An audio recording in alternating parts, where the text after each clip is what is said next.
In today's video, I talked to Don Biswas. Don is a comedian and a regular face on the UK comedy circuit. He has his own comedy special on BBC Radio 4 Neurotopical and has appeared on Radio 4's 13 Million Club, Rosie Jones' Boxticker, UKTV Digital's Rosie Jones's Disabled Comedy Extravaganza, BBC Online's Future Food Stars and BBC's Asian Network's Comedy Night. Don is neurodivergent with dyspraxia, ADHD and autism, and often brings his lived experience into his work, using comedy to challenge perceptions and spark important conversations. We talk about his journey, his comedy and politics around autism and what can be done to make things better.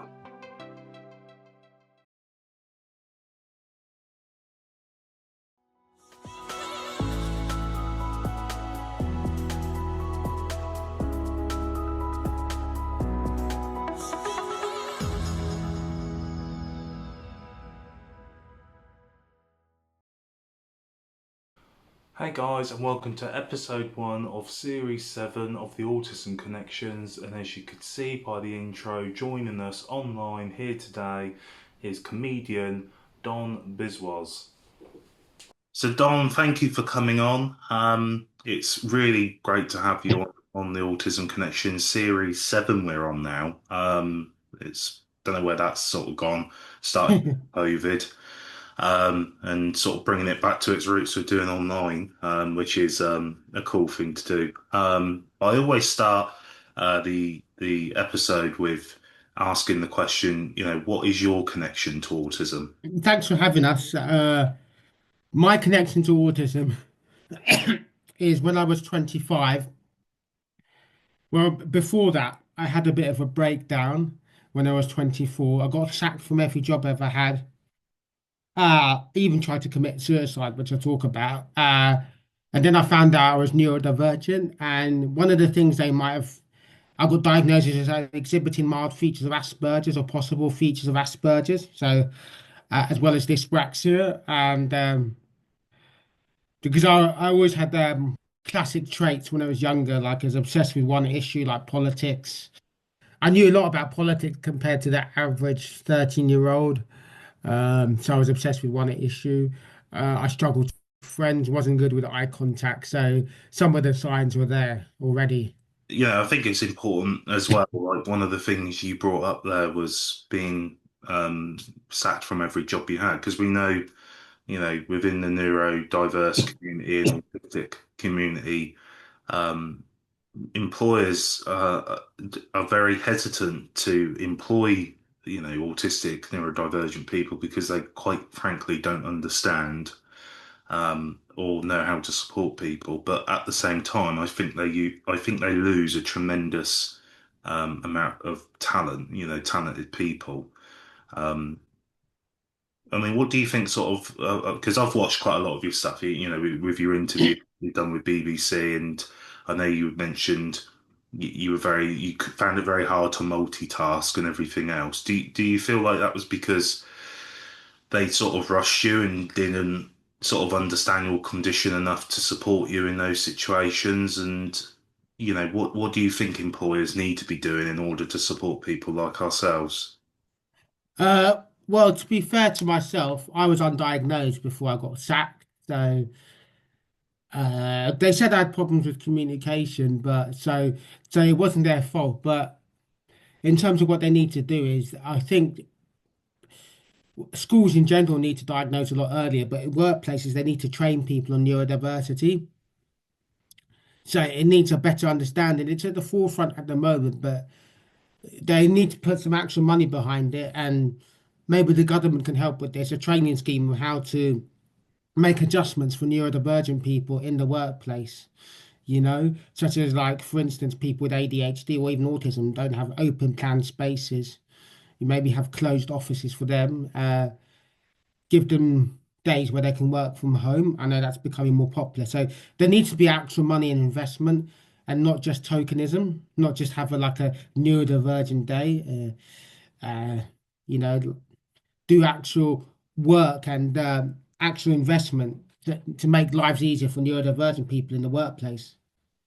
I think you're spot on, and I think you do yourself a massive miss sort of justice as well, because despite your conditions and everything else, some of the work that you do is amazing. Your comedy, your gig, Thank you. it's brilliant stuff. I mean, what sort of made you want to get into comedy, and what sort of opened that sort of area for you? Because it's funny, it's real funny stuff and relatable. I make a joke because I'm dyspraxic coordination. I fell into it accidentally.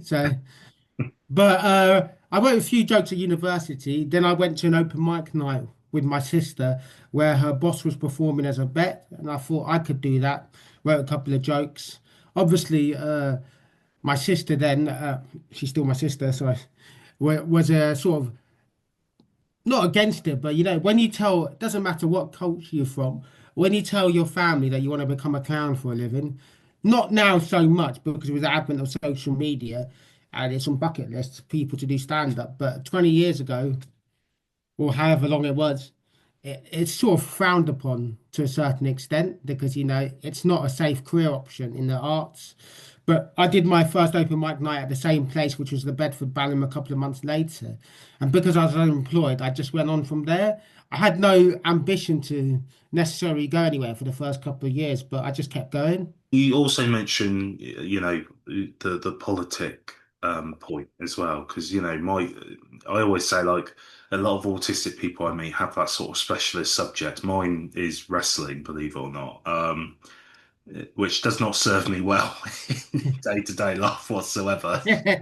It probably wastes about, an hour of someone's conversation that doesn't really want to talk about wrestling. But the reason I bring up the politics is because for neurodivergent people, autistic people like ourselves, we rely very much on, people in higher positions in government to make sure that the correct decisions are being made. And I don't know I have a rough idea of what political sort of, stance that you are, but, how do you feel the world is going in that regard? And, what's your thoughts on that? It's getting worse. I mean, I'm a socialist. 10 years ago, I was in a meeting with other neurodivergent activists and the then Shadow Chancellor John MacDonald. Obviously, Jeremy Corbyn was leader. And we were discussing about a minister for neurodiversity or shadow minister. And I think that's something greatly needed. Come back 10 years later, you got the Tories, even Reform and to a certain extent Labour, but the Tories are saying that like mild anxiety, we're not going to help people with mild anxiety or ADHD. They're on their own. And who knows if these parties get into power again, it could be a lot worse.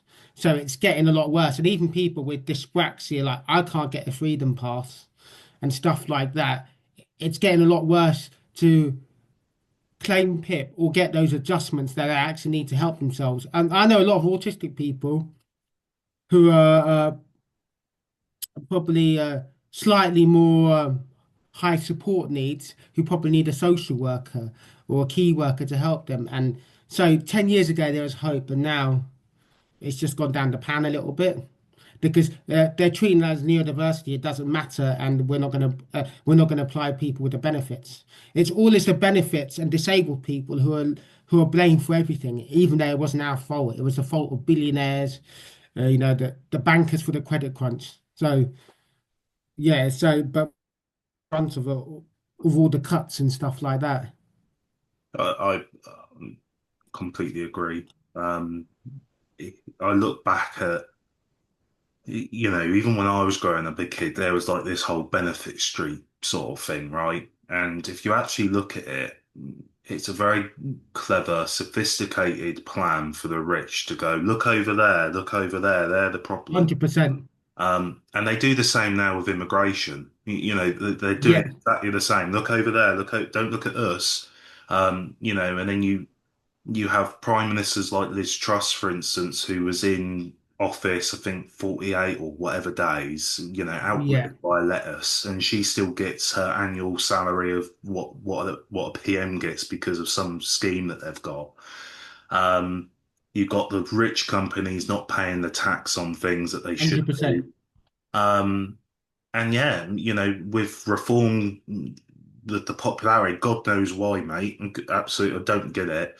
Um, but he's on about, people that work from home. That's going to stop, because people that say that's a good thing is, and that feeds into, the whole neurodiversity. Because you're right, there are some people for a reasonable adjustment. That 1 day or 2 days week working from home can really help them, from suffering meltdowns, burnout. Um, so Yeah. and do you think that's sort of come from, hate to say it, but do you think that's sort of come from where like America is? Because I've always heard the saying when America sneezes, the whole world catches a cold.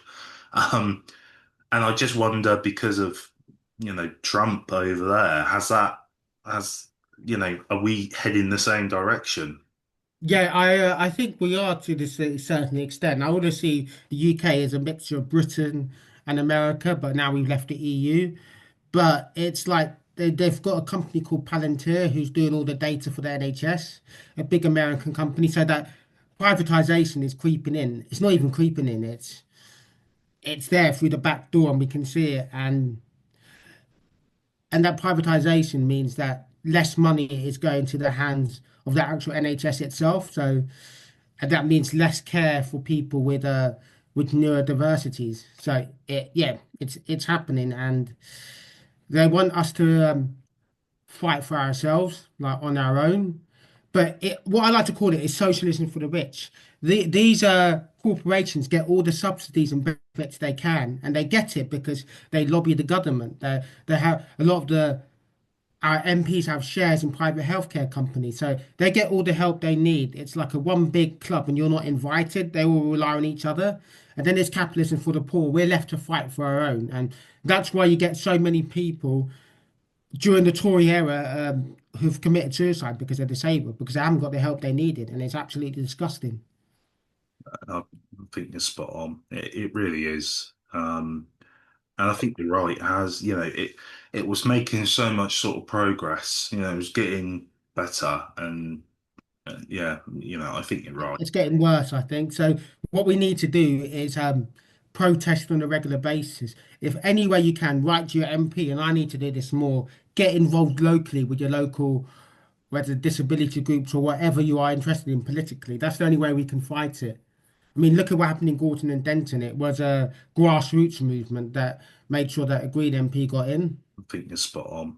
When you go to university or when you go to meet other people of other cultures, so you're less likely to be prejudiced. And in that case, even cultures, you're more likely to meet more neurodivergent people as well. So you understand their stories. So I think that's a huge thing. But what these people don't realize is number one, anyone can become disabled at any time. So and that's the thing. And these laws, they want to get rid of the ECHR and so forth, and the Equalities Act. These laws are not just here to protect disabled people; they're here to protect everyone. Even if you're not a disabled person or a person of color, they're here to protect them as well. So, it's just staggering that people don't know that. But I think a lot of right-wing politics is based on fear, and the way we can deal with it is maybe not with arguments, logical arguments. It's got to be something else, but we've got to find a way to deal with it. So maybe frame the question differently and stuff like that. Like end corporate welfare is like people talk about disabled people on too many benefits and people are fleecing the system. Maybe we can use that kind of argument to see this is actually what the corporations are doing as well. So I'm all this researching, but I need to get into my head of ways we can persuade people not to vote reform or look at things differently. So, and also what we need to do is I'm obsessed with politics, but and with the MAGA movement and reform. So I've been wrong on many issues hundreds and hundreds of times. I'm wrong on most issues probably. And what we need to do with the MAGA movement and reform is like it's okay if you got it wrong or that you can reassess and you can actually change your opinion. There's nothing wrong with that. That happens all the time. We need to do that. We need people to feel that, that you can change your opinions on certain issues without making them feel bad for it. I think you're right. You know, we're all human. We all make 100%. decisions on a day-to-day basis. Are they the best ones? Sometimes not. It's when you see people vehemently stick their feet to the ground and go, no, and it's like you do know you can see the wall falling before you. It's like, yeah, but I said it now, and I've got to stand there. It's like, no, if you put an electrical appliance in your house and said that's the best electrical appliance I've ever seen, and the house started burning, you wouldn't just sort of stand there and go, "No, it's still great. It's still great. Your house is burning." You know, Yeah. it's probably about time you acknowledge that it's not a I great. think the problem with these people, they're in a cult, and the only way you can deal with it is the way to get out of a cult. Now, everything's a cult to a certain extent. I was a part of the Jeremy Corbyn cult. I'm a massive Jeremy Corbyn fan still, but everything's a cult.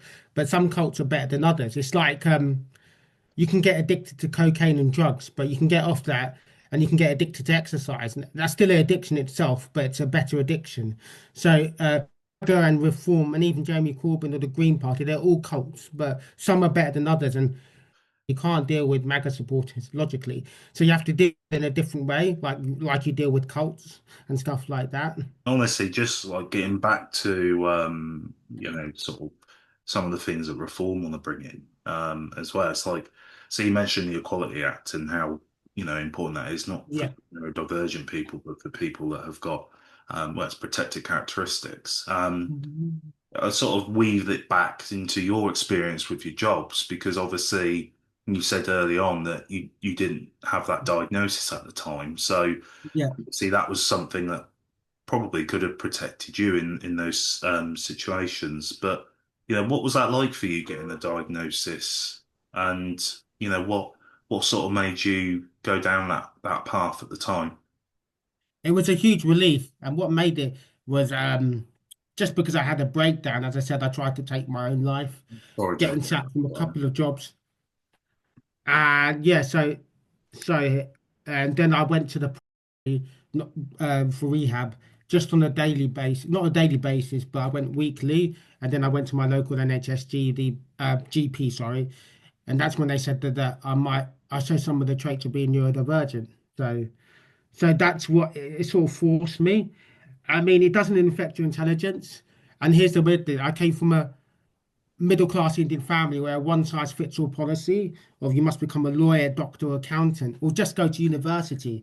So they ignored that. They just thought I'd come across as lazy, inattentive, and compared to my sisters. And as long as I got into university, that's all that mattered. So, in terms of coming from a immigrant background, it they just completely ignored neurodiversity. It doesn't exist. It's getting better now. If I'd come from a more liberal family, then maybe they would have noticed and I would have got diagnosed earlier. So how was that sort of understanding sort of transformed over the years? Yeah, because I can imagine, I mean, I was quite lucky in the fact that, as you said, my family, my mum immediately knew that I wasn't developing as well as what my brother was. And, luckily for me, I got diagnosed quite early on, but for obviously different families, different cultures, what has that been like for you? I think even after I got diagnosed, I remember my dad saying to me, just get a graduate job. So it's a sort of, they just ignored it to a certain extent. So I, so yeah, I think I don't know about other Asian people, but from my experience, it wasn't great because I didn't know there was something wrong with me, and I got accused of being lazy and so forth. So it was tough, but it is getting better now because there's more information available. I did a neurodivergent comedy night, and I got a lovely message from an Asian couple, Indian couple, and who are neurodivergent. And so they're speaking about it themselves. So it's more of awareness now than it was 20 years ago. So yeah, all I can say, it was tough. But sometimes because I was ADHD, I was in my own world, so I just ignored it to a certain extent until I started failing my exams, and then that's when things started to get real. And looking back at that as well, I mean, I can imagine, as you say, about the three career paths on top of wanting to do comedy and then neurodiversity coming in. You probably did have a great sort of road to that. Um, but it's really impressive that some of the things that you've done, some of the reviews you've got with one of the shows that you did in Edinburgh. You've also done, you had your own BBC 4 radio special. Yeah. So, you've accomplished a hell of a lot. Just, and I suppose there's a lot of, I mean, I already know the answer to this, but I suppose a lot of that comes from lived experience. A lot of those stories that you tell, a lot of the comedy that you come up with comes from those lived experiences. Yeah, 100%. I think there's more neurodivergent people out there who are people of color, but I think I was one of the few people to talk about it first. Not that it doesn't matter anything. So, and I think that's a story that people haven't heard before. So, yeah, that's really interesting. The interesting thing about me being neurodivergent was it was a get out of free jail card. So I've been ta so after I recently became a full-time comic. Not that I make huge amounts of money a few years ago, but before that, I pushed the trolley for a living.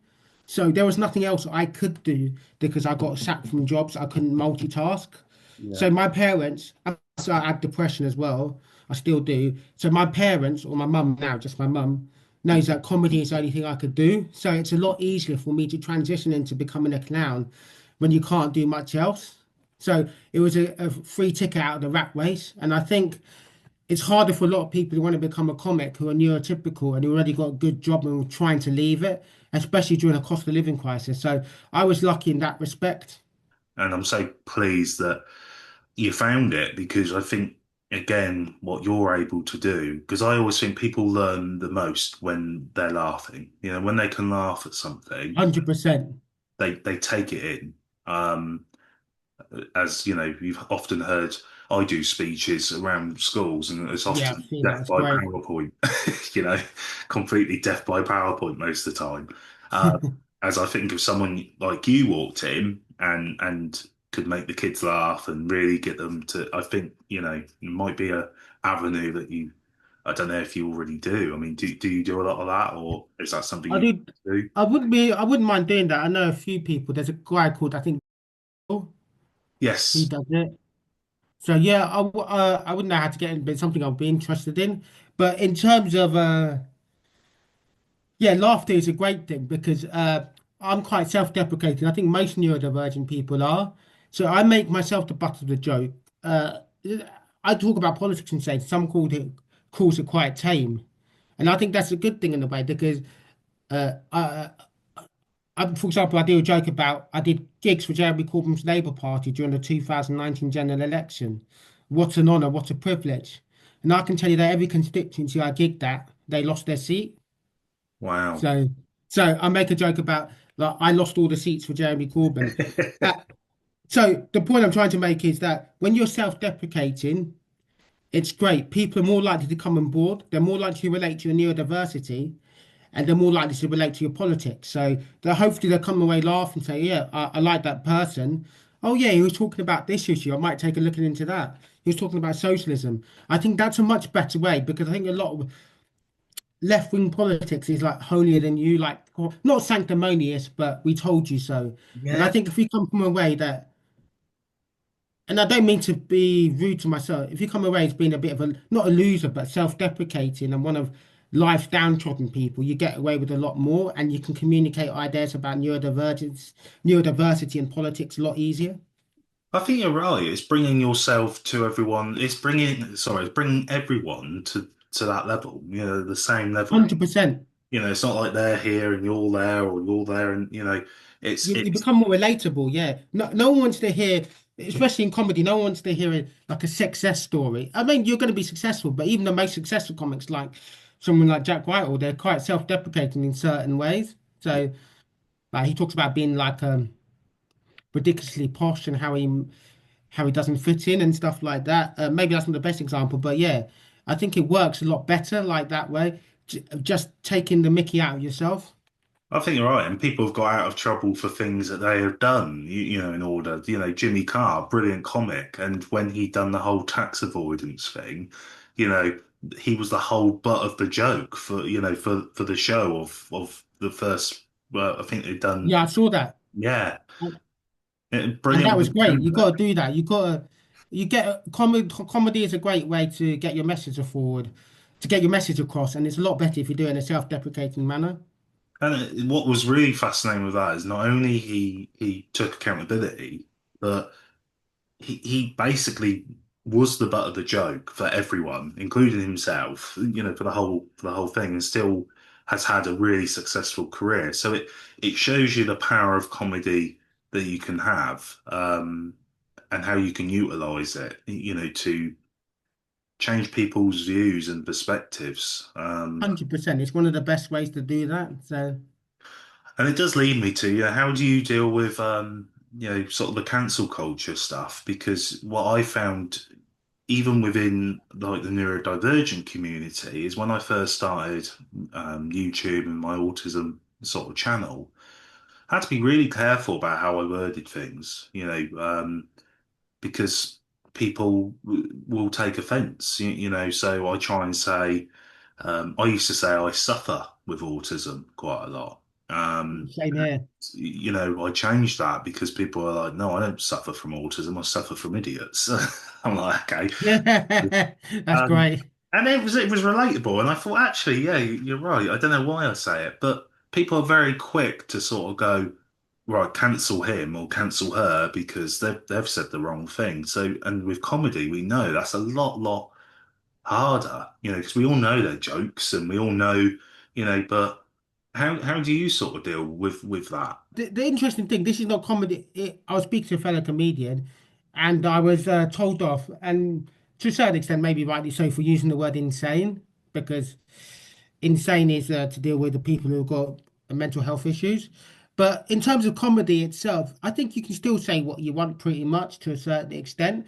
I mean, in London, it's probably a bit more less punching down. But if you go to comedy clubs all around the country, in the middle of nowhere, you can get away with things. And if you want to get an issue across, you just have to be a bit more clever about it. But obviously, you don't want to be homophobic, transphobic, and so forth. But I still think cancel culture doesn't really exist. And most of the cancel culture comedians, like Jimmy Carr, when he made a joke about the special, not the Special Olympics, sorry, when he made a joke about the Paralympics, yeah, he hasn't been cancelled. Most of these cancel culture comedians are making more money than ever. Like Ricky Gervais does a lot of transphobic stuff, and he's like probably the biggest grossing comic on Netflix. So I think cancel culture doesn't really exist, really. So Do you think it matters if, because I always look at culture in terms of intent, um, yeah, because I don't definitely, believe, when Jimmy Carr makes that joke about the Paralympics, I don't believe for 1 second Jimmy Carr is discriminating, 100%. against disabled people. Um, Honestly, I don't really think Ricky Gervais has got the time or energy to be transphobic because he just strikes me as someone that's like, live your life. I don't care. That's just the sort of guy he strikes me as. Agree with you with Ricky Gervais, but the problem is, even with comedians who've gone on GB News and Right Wing, they may not believe the stuff, or Ricky Gervais says, I don't care, which is a good attitude to have. But the problem is, a lot of his fans do, and a lot of his fans will have transphobic comments in the section. And that's the thing. I think you have a certain type of responsibility. Like, there's a lot of comics who go anti-woke, and I'm a disagree with it, but it's fine, whatever that, to go anti-woke. But a lot of people in your comment sections are going to say the worst things ever. I mean, the fact that I'm against Reform UK, I get a lot of racism. I've got so much, I've been monetized on Facebook, which is quite funny in a way. But so I think these people have a responsibility to their fan base, you know. So when Ricky Gervais says something transphobic, yeah, he might not mean it or care as much, but his fans will live by every word he says. And sometimes you need to call your fans out or Yeah, put a caveat in just saying that maybe this is not acceptable. yeah. I completely agree. I think if you've got, because people are impressionable, and I think that's important. 100%.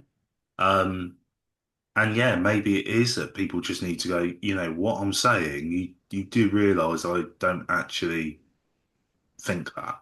That's not my intent. My intent was to make you laugh. My intent was not to make you walk away and, but believe that that way of thinking is acceptable or just in the world.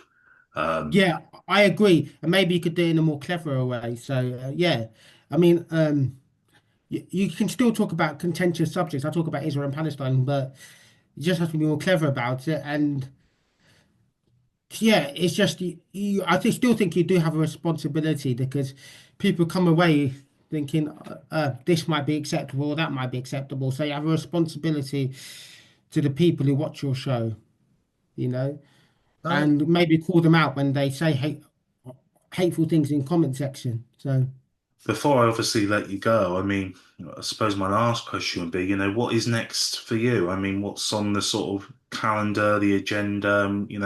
Where do you sort of see yourself going in 5 years, 10 years sort of time? my aim is to build up my social media following. All I want to do as a comedian, there's a few things I want to do. But the main thing is just to tour. I want to become a touring comedian. And that doesn't mean like a big audience. If I could go once every 2 years, play to venues like 200 or 300 people, that would be the dream. I can spread my political message, obviously do more activism as well on the side. That's all I want to do, you know. I'll be happy with that. I'm golden after that. And then do the club gigs as well. Maybe raise it like in schools and so raise more awareness for neurodiversity. And that's it. Not nothing grandiose about playing arenas or being the biggest comic in the world. I just want to be able to tour really and spread a bit more awareness about politics and neurodiversity. It's a good ambition, and I think if it's any consolation, I think you're on that sort of right path. I think the first thing you got to have is talent, and you've got it, and um, yeah, and then the rest just hopefully just follows you around, and I think the more things you do as well, you'll gain that more, hopefully, that more traction and um, more opportunity. 100%. I think the biggest thing is just figuring out social media. Once I got that, then I can slightly build a fan base. But yeah, but that'd be interesting to do. Yeah, but yeah, hopefully I could do that in the future. So Well, honestly, thank you for coming on, and I will sneak one last question in. I do apologise. no worries. Thanks for having us, by the way. No, thank you for coming on. It's been brilliant. What if someone is watching this episode? What would be like the sort of grand message from you that you'd like them to walk away with? That's a great question. I think part of it is if you're neurodivergent, you're suspected neurodivergent, get all the help you need. I think there's loads of avenues there. I joined a dyspraxic and autistic pub group where most of my friends are from. So the internet is your friend. So yeah, I think yeah, uh, if you're neurodivergent, or it doesn't matter because we're living in the cost of living crisis. Because as I talked about earlier about capitalism for the poor, no one's getting any help. Make sure you ask for help. Uh, I hate this idea of the like pull yourself by the bootstrap, set your alarm clock at 5, you can do it yourself. No. The reason why the rich have got rich is because they've asked for help. They've got that networking. So as yourself, as a neurodivergent person, make sure you get all the help possible. And you can help someone else as well. So that's the best thing is there's help out there and make sure you look for it if you do need it. That's brilliant. And yeah, you're right. These people utilize their contacts, and it's not what you know, it's who you know. So. Uh, 100%. And also, if you're struggling mentally, I can't help everyone. I try and help as many people as I can. If you're struggling mentally, the person you can help the most is yourself first. And if you're neurodivergent struggling mentally or just struggling in general, help yourself first before you can help others. Really good message. Really good message. Again, it's been brilliant having you, and thank you. Thank you very much. Cheers for that.